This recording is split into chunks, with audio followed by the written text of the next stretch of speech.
Doctor BR Ambedkar Konaseema జిల్లా అమలాపురంలో పంచాయతీరాజ్ శాఖ ఆధ్వర్యంలో సబ్ డివిజన్ ఇంజనీర్లు, ఇంజనీరింగ్ అసిస్టెంట్లకు అభినందన ఆత్మీయ వీడ్కోలు సభ ఘనంగా నిర్వహించారు. ప్రజలకు విధి నిర్వహణ ప్రదేశం అభివృద్ధికి అందించే ఉత్తమ సేవలే ఉద్యోగులకు శాశ్వత గుర్తింపునిస్తాయని పంచాయతీరాజ్ అధికారులు అన్యం రాంబాబు, ఎస్ఏ రాజ్ కుమార్ పేర్కొన్నారు. అమలాపురం పంచాయతీరాజ్ కార్యాలయం వద్ద నిర్వహించిన ఈ కార్యక్రమానికి ముఖ్య అతిథులుగా ఎస్ఈ పులి రామకృష్ణారెడ్డి, ఈఈ సీతం నాయుడు, సీనియర్ ఏఈలు హాజరయ్యారు. బదిలీపై ఇతర ప్రాంతాలకు వెళ్తున్న ఉద్యోగులతో పాటు ఉత్తమ సేవా అవార్డులు అందుకున్న వారిని పూలమాలలు వేసి పుష్పగుచ్చాలు అందజేసి ఘనంగా సన్మానించారు. 2019లో ఉపగుప్తం జేగా జాయిన్ అయ్యాను. అంటే నా సర్వీస్ మరి అంటే ఫస్ట్ నుంచి కూడా రాంబాబు గారు, రాజ్ కుమార్ గారు, మేము అందరం ఒకేసారి ఈ కాంపౌండ్లో జాయిన్ అయ్యాం. అప్పటి నుంచి ఇప్పటి వరకు కూడా వాళ్ళిద్దరూ అంటే కొలీగ్స్ అయినా నన్ను చేయబట్టి నడిపిస్తున్నారు వాళ్ళిద్దరూ ఇప్పటికీ కూడా. అలాగే 2019లో వాళ్ళిద్దరూ కలిపి నన్ను ఉపగుప్తం జేగా జాయిన్ అవ్వమని తీసుకెళ్ళి జాయిన్ చేశారు.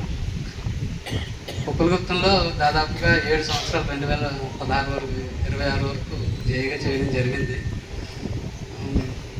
అంటే 7 సంవత్సరాలు ఒకే స్టేషన్లో చేయడం అంటే దానికి ముఖ్య కారణం ముఖ్యంగా కాంట్రాక్టర్సు, తర్వాత రాంబాబు గారు, తర్వాత రాజ్ కుమార్ గారు, వీళ్ళ సహకారం లేకుండా నేను చేయలేను. కాంట్రాక్ట్ సోదరులే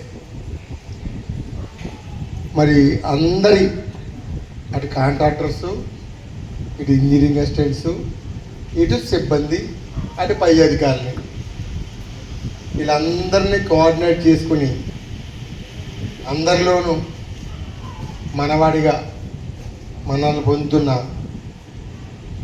తనతో పాటు కొంత మా బావగారని నేను కూడా తన యొక్క చెప్పాను కదా సార్, నేను కన్వెక్షన్ రేడియేషన్ అని అటువంటి వాళ్ళతో సహవాసం చేస్తే వాళ్ళది కూడా మంచి ఎఫెక్ట్ మన మీద ఉంటుంది.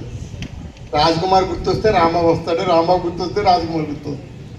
మరి అంత చక్కగా మేము ఇద్దరం కూడా మీ అందరి మనల్ని పొందుతున్నామంటే సింహభాగం మా బావగారిది అని నేను నిక్కచ్చిగా చెప్పగలను.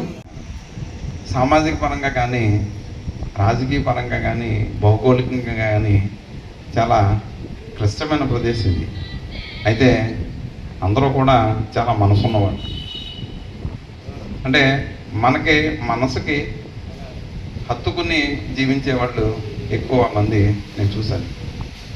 నేను ఇక్కడికి వచ్చిన తర్వాత కామన్గా ఏంటంటే మా నాన్నగారు అటువైపు అమ్మాయిని చేస్తాను, నీకు నువ్వు వెళ్ళామంటే అక్కడే ఉండిపోతాం, అసలు అటువైపు అమ్మాయిని సంబంధాలే చూడొద్దని కొంతకాలం అసలు ఎక్కడ చూడలేదు. అప్పుడు ఇప్పుడు 98, 97. అయితే సుధాకర్ గారు ఇక్కడే ఉన్నారు. అలాగా ఇక్కడ అమ్మాయిని నేను చేసుకోవాల్సి రావడం నా జీవితంలో చాలా ఆనందదాయకమైన విషయం.